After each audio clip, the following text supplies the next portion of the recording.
This is World Review with Ivo Daalder, a weekly look at news from around the world here on Substack. I'm joined by Yasmin Abu Taleb, a reporter for the Washington Post, now looking at the Democratic Party, but a longtime observer of American foreign policy and what is happening with that from the White House. And also joining us, Ravi Agarwal, who is the editor-in-chief of Foreign Policy and the host of the great podcast, FB Live.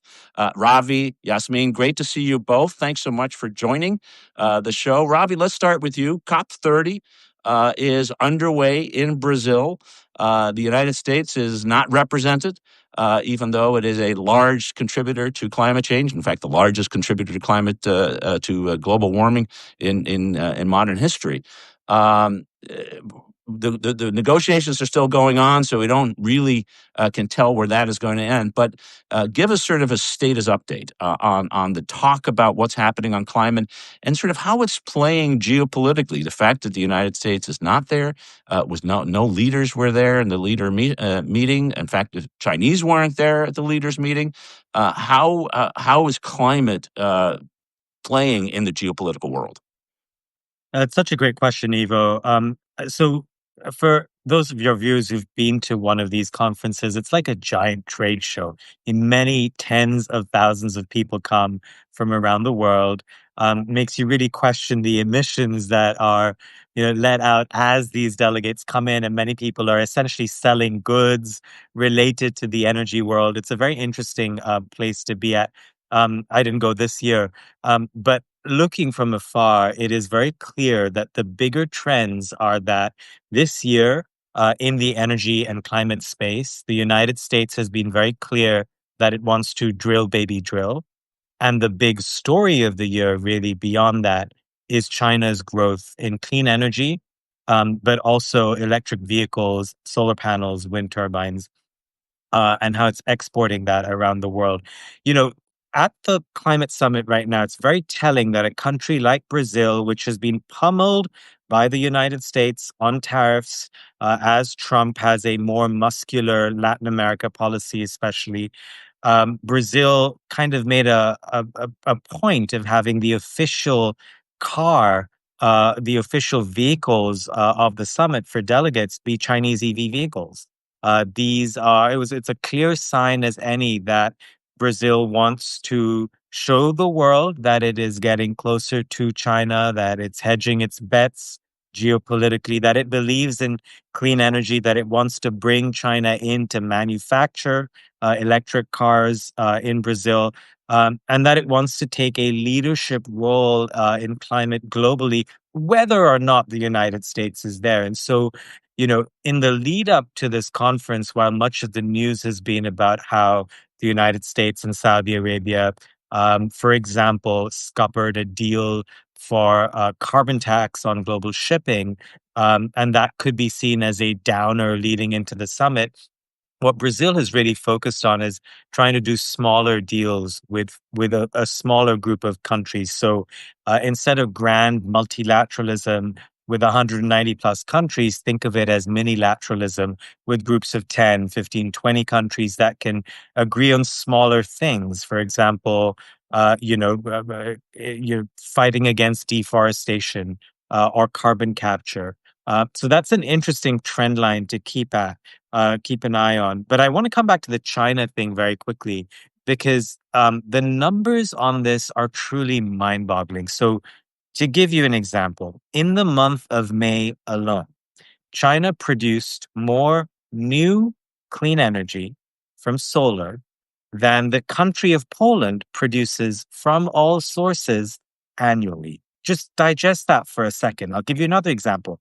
From January to May this year, China added more new clean energy than the entire country of Indonesia produces from all sources annually.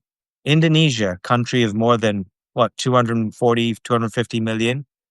That is the scope and the scale of what China is doing right now in terms of adding new clean energy to its grids.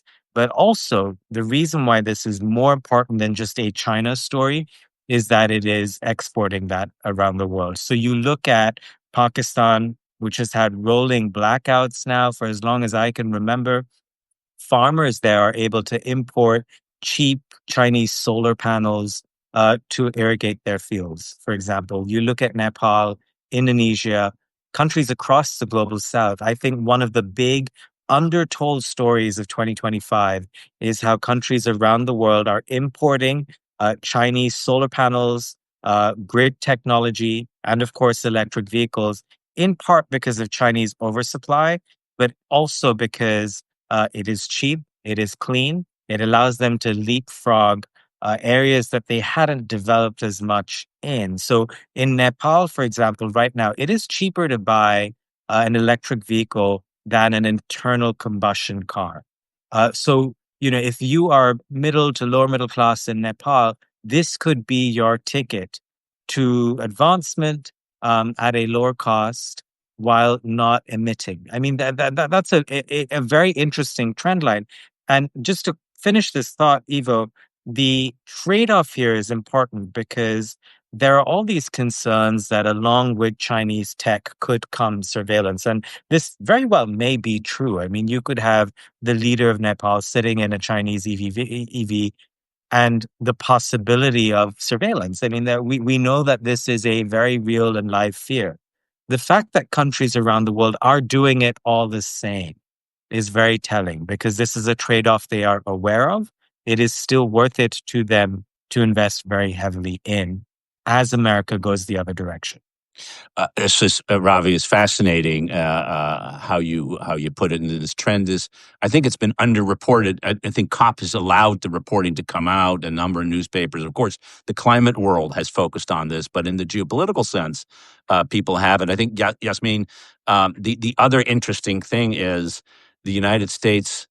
This whole debate about climate is disappearing. This whole idea about electrification is disappearing. The president of the United States goes to Japan and tries to sell them F-150 Fords at the same time that Ford decides no longer to produce an electric version of the F-150. You have the sense that the U.S. is looking back, even as China and the rest of the world is moving forward. And what effect does that have on America's standing in the world when the rest of the world says, we don't want to be dependent on Saudi oil. We want to dependent on on wind and sun, which is free and comes without the geopolitical change that fossil fuels still provide if you don't have your own capabilities. A fascinating change. It really is. And I think it's part of this broader trend of much of the rest of the world sort of moving on without the United States as it's pulled back from a number of agreements from, obviously in Trump's first term is when he pulled the US out of the Paris Climate Agreement. And that's all just sort of accelerated some of these trends in the United States and moving backwards on climate. And then of course, when he came in for his second term, he undid many of the climate initiatives Biden passed and Congress passed while Biden was in office under the IRA. So the world is moving on without the United States. It's not looking to the United States as a leader on these issues anymore. And I think also it gives China this huge advantage in soft power and the fact that it's supplying so many of the factories and solar panels and technology needed to rely on cleaner energy sources. The United States is not a player in this right now. These countries in the global south are not looking to the United States for guidance, for technology, for investments. It all seems to be coming largely from China, I think, as Ravi detailed. And I think that also, eliminate some of the influence the United States would have in some of these countries in ways other than just pure sort of military might. And I think it's just very clear the United States is moving in the opposite direction of the rest of the world as it's opening up offshore drilling in places it hasn't been allowed for 30 or 40 years, undoing climate initiatives, taking away tax credits for people to buy electric vehicles. The U.S. is essentially doing the opposite of what all of these other countries are doing. And the question is, can you actually go back, or are you losing the future, Ravi? In some ways, you mentioned that electric vehicles were the official vehicle in China. That in Nepal, it's cheaper to buy an EV. I mean, the Chinese have cracked the code on this. After all, an EV is all it is a computer chip and a battery and four wheels. It's pretty simple to make, and they're doing, they're doing it in their traditional Chinese way with a lot of subsidies, and it's not, market driven, but it's working. And who is going to buy a more expensive combustion engine when car with a combustion engine when you can buy an EV? And what does that do for the competitiveness of the United States and the U.S. auto industry? Just to think about it, how is this going to survive? Same in Europe, same in Japan, frankly, where they are still relying on the combustion engine as the main way to think about the future of car travel. Yeah, I mean, China's really gotten a huge head start now on these big critical questions of the future. And whether it's the finished product of an electric vehicle or whether it's the minerals that go into this, I mean, critical minerals, the rare earths that are so necessary in car manufacturing and battery manufacturing. But Yasmin, if I may, you mentioned earlier that this is a form of soft power. And of course, all of you will know that the Chinese have been obsessed with soft power for decades, right? When Joe Nye coined the term in our magazine, Foreign Policy, and then wrote a book about it. The book was a Joe Nye bestseller. from Harvard's Kennedy School, which is where I'm speaking from, Exactly. the Belfer Center. Exactly. Great man. Yeah, The great late man. Joe Nye. He unfortunately passed away a few months ago. Exactly. But that book was a bestseller in China in the 90s.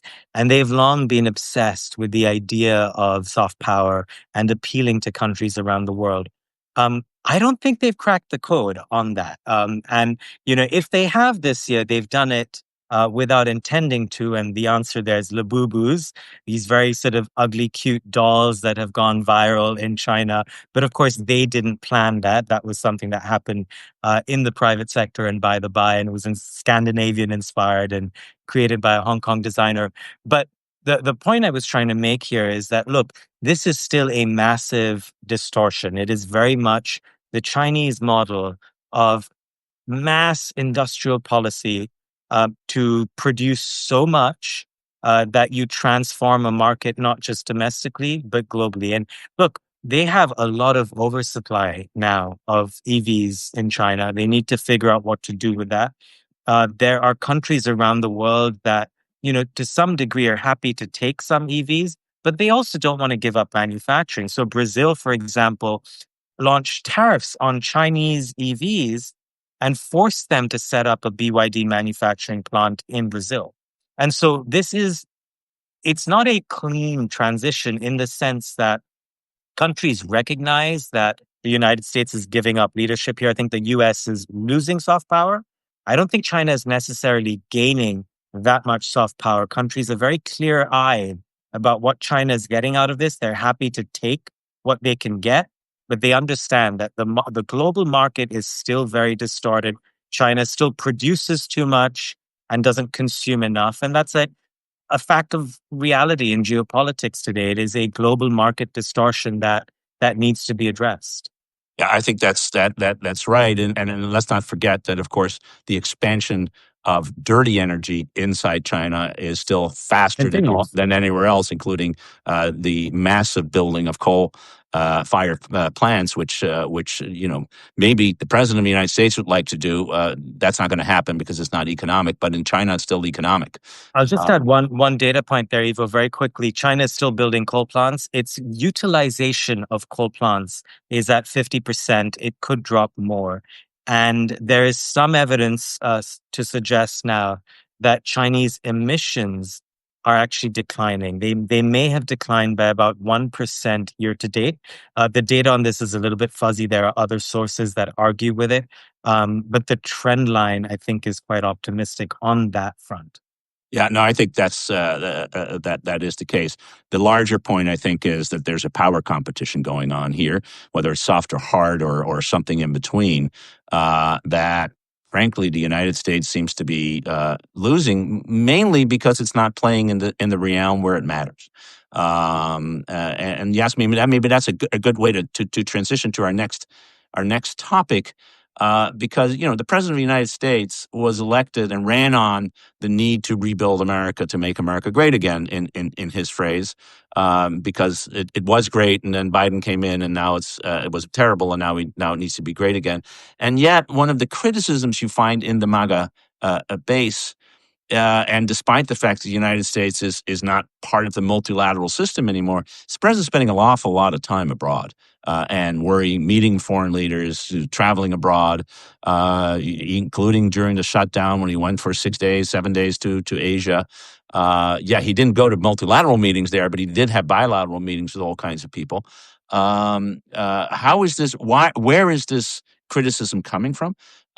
Is it fair? Most presidents in their second term focus on foreign policy because that's where the legacy is. And how effective has it been, both politically and indeed in some ways in the foreign policy sphere? Those are all great questions, Ivo.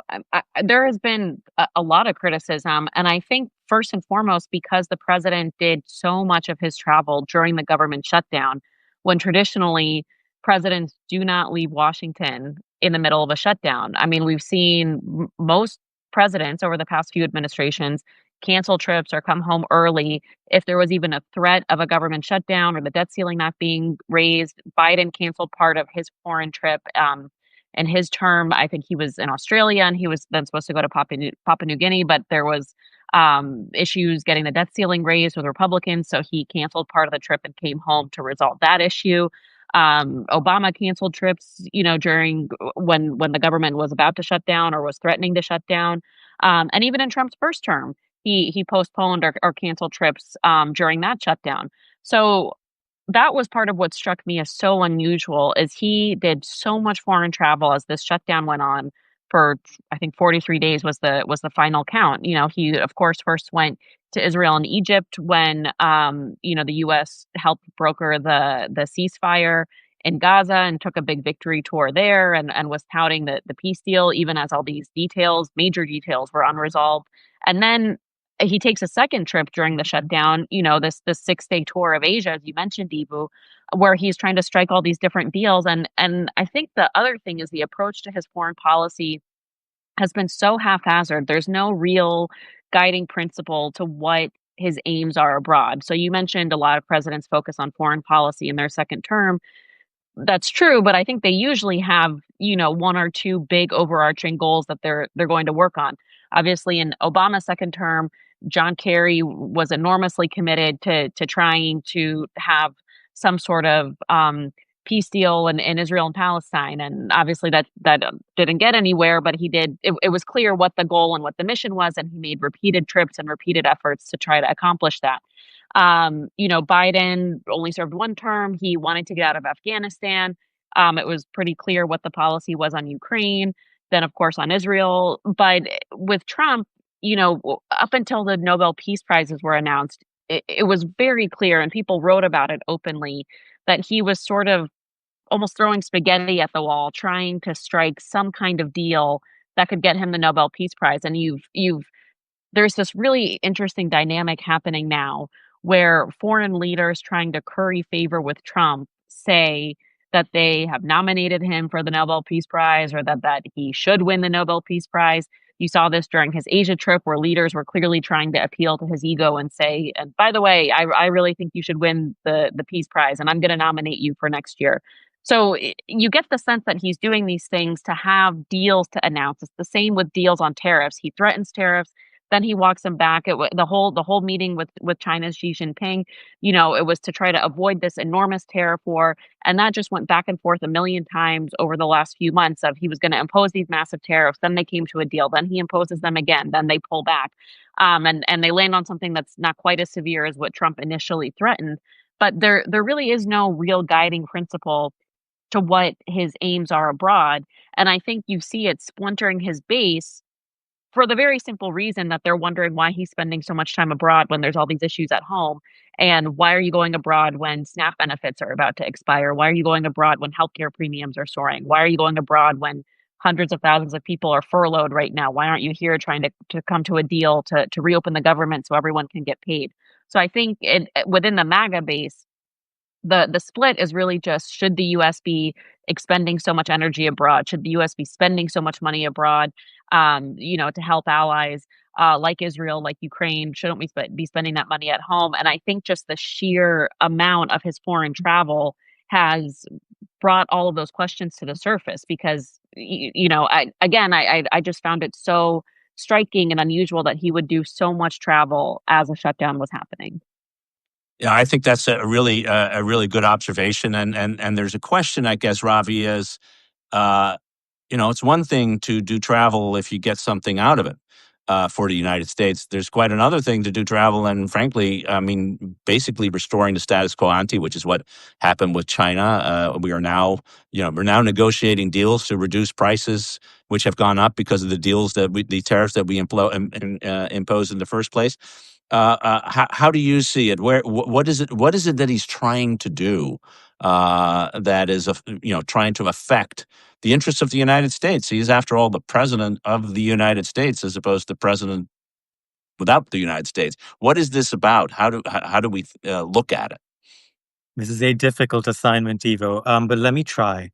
I don't think that there is no organizing principle. I think there are some organizing principles if we look for them. When you ask people in the administration what their foreign policy is, they're going to say two words: America first. The next question then must be, well, what does that mean? And I've heard a very wide range of articulations of what America first means in different domains, and ranging from a very clear-eyed America first means dominating in energy or critical minerals or oil, to make sure that we are serving the American people. I've heard from that range to America first is whatever Donald Trump interprets to be America first.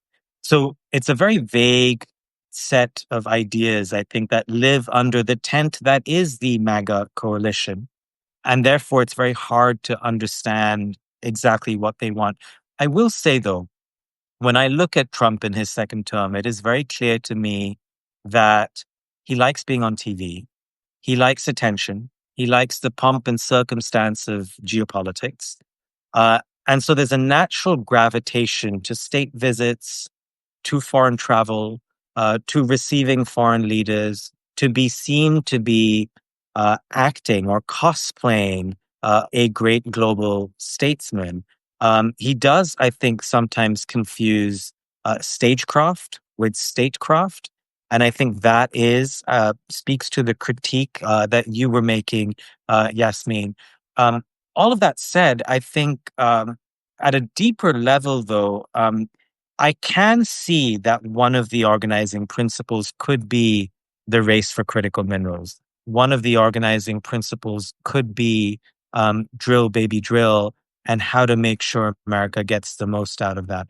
One of the organizing principles could be hemispheric, to have more control over the Western Hemisphere, but the Americas more specifically, and to dominate them and to allow China and Russia to have more of a sphere of influence in their neck of the woods.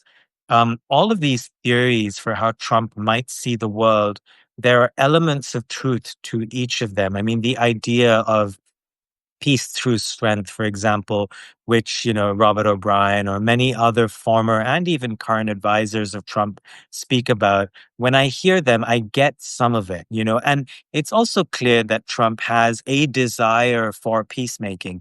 It's just that, as you pointed out, Ivo, he tends to fix problems that he created. So think of the tariffs, or the bandages of peace are just bandages that can sort of wither away and fall off quite quickly, as we've seen in a range of different crises around the world. So again, the lens through which I see his foreign policy is stagecraft over statecraft. And then is some broader sense of America first, peace through strength, dominate in certain areas of the future, while still poo-pooing clean energy, climate change as real issues to grapple with. I do think that is misguided. I think they are losing part of that race with China. But I also think some of the critiques from the left are a little bit overblown as well. Yasmin, I think to the point that you brought up in the end, and taking, I think Ravi's stagecraft versus stagecraft, I think is smart, as well as America First in terms of capabilities that the United States needs in order to thrive economically and perhaps even thrive geopolitically, makes a lot of sense. The MAGA base is increasingly not buying it, though, right? I mean, isn't that part of his problem, that they are saying, well, that's all well and good and it's wonderful and maybe you should get the Nobel Peace Prize and everything else, but my prices are going up and that's what I'm worried about, and my kids can't afford going to college, or they're still living at home because the rents are too high. How do you think this is playing politically, as someone who's looking at the politics of this closely? I think that's absolutely right, Ivo. And you've seen Trump have to get really defensive in a way he really hasn't had to in most of his political career, where, he is being pressed by Fox News hosts and, sort of friendly news hosts about rising prices. And maybe shouldn't you be focusing more on what's happening here? And the MAGA base is upset. And Trump has sort of responded with, well, I invented MAGA, so MAGA is whatever I say it is. He's very dismissive right now of these concerns, but you can see in the White House's actions that they know they need to do something, and they know they have lost significant ground with the MAGA base, with voters that they need, heading into the midterms, because you've seen them now do sort of a number of things on costs and say they're going to lower costs on everyday goods. And I think there is a lot of discontent here. I mean, Trump's favorability numbers are quite low right now. The economy, which he has always been a strength of his, and is of course what he largely won the election on. He's negative favorability now on the economy. I think even in his first term, we didn't see numbers like this. And as Ravi pointed out, a lot of the um, economic stressors here in the US are because of Trump's policies, because of the pressure of tariffs, and some things are obviously outside of his control, but one thing that has struck me in recent weeks is you actually see Trump doing what he criticized Biden of doing, which is um, Biden wanted to convince people the economy was doing well because there were good economic indicators and he wanted credit for that. So he did a number of events trying to point to those, trying to prove to people the economy was doing well. The problem was that message meant nothing to people who were struggling and were grappling with much higher prices. And you see Trump doing that right now. He had this interview with Laura Ingraham where she actually pressed him quite a few times saying, well, people say things aren't affordable. People say they're struggling. And Trump, I think, literally said something to the effect of, well, just tell them that we're doing well. Just tell them the economy's doing well. Like, we should tell them that. So you see sort of the same mistake that helped get him into office, him now plaguing him, where he is trying to convince people the economy is better than it is right now. So I think that again, the Bidenification of Donald Trump is a really interesting phenomenon. Not something that he that I think he will be touting. But Ravi, for us foreign policy watchers, one of the things we sometimes worry about is that when things go bad at home, people start worrying about, thinking about what can we do abroad in order to change the narrative. And I can't help but think that at the moment when we have more military assets in the Caribbean than at any time since 1962. The Gerald Ford aircraft carrier and its accompaniments, 5 destroyers and others ships have just steamed into the Caribbean. And there is this, reporting yesterday that the military was providing him with options for Venezuela. Is this a wag the dog scenario, which is what we used to call it in the Clinton administration after the wag the dog movie, which, by the way, if people haven't seen, they should because it's great. Are we trying to find a way to is the president trying to find ways to change the narrative in a more positive direction? How do you look at it? I really hope not, but I fear that could be a consideration at the very least. But look, I think even going back to Trump's first term, this is a group of people who wanted regime change in Venezuela and then perhaps also in Cuba. Cuba, of course, has long depended on Venezuela for cheap oil, less so now than before, but still it is a factor. My understanding is that while regime change is the hoped for outcome, a lot of what they're doing right now is just pressure. But they may not want to get involved in a protracted conflict for sure. But also, it is unclear whether military action would actually lead to Maduro falling. I mean, it's unclear. I mean, first of all, they have defenses. They have S-300s, they have long-range missiles, they can fight back. Does the United States really want that? But second, when you are a dictator for that long, you have absolute power. I mean, he's repressed his people. There's no sign of a coup, for example. The opposition, brave as it is, Maria Corina Machado is in hiding, the Nobel Peace Prize winner. So for me, the day after scenario is very, very murky. And I think the people advising Trump on this is obviously an issue that's deeply important to Marco Rubio, the Secretary of State and NSA, but also Rick Grenell. And they may have slightly differing views on how to actually act on Venezuela. But ultimately, I would be surprised if they saw it in America's interests to go military without a clear outcome that can come to mind from that. Yasmin, I'll give you the last word on this, and I think Ravi is right that there are real strategic reasons, whether you like them or not, with regard to the nature of the regime and its importance in the backyard, that say no, there's actually a real reason to have this conversation as opposed to some wag the dog scenario. So I don't want to imply that, but last word to you on this. What's your thought? I mean, I think the administration really has not been transparent about what its aims are in Venezuela, and they're leaving people to try to read into their actions, into really dramatic actions, like moving aircraft carriers and striking these boats, not disclosing who these people are that are getting killed or launching any sort of investigation into what's happening. So I think whatever the aims might be, legitimate or not legitimate, the American public really has no insight into what the US is trying to accomplish with all this action in Venezuela. So I think that's really what's most unnerving to people, and they have made clear they don't intend to offer any explanation anytime soon. I think that's really great point. It's one of the reasons we have World Review, in order to help provide the insight that when the administration doesn't provide it, or at least some thoughts about that. I want to thank Yasmin Abu Talib of the Washington Post and Ravi Agrawal of Foreign Policy for an outstanding discussion. It was wonderful to have this discussion. Just a programming note, we are going back to our old format. Next week on World Review, we'll be back with 3 panelists to talk about 3 issues. To start off with, it'll be a podcast. We're trying to figure out how to make this live, which we will figure out as well, but we will be back, and you can find us on all of your podcast stations every week for World Review with Ivo Daalder. Until then, we will be having a wonderful weekend, all of you. I'm wishing you all a wonderful weekend. Thank you all for tuning in. And like I said, we'll be back in a new format next week with another edition of World Review. Until then, have a great weekend. Thanks, Ravi. Thanks, Yasmin. Again, great to have you on. Bye, all.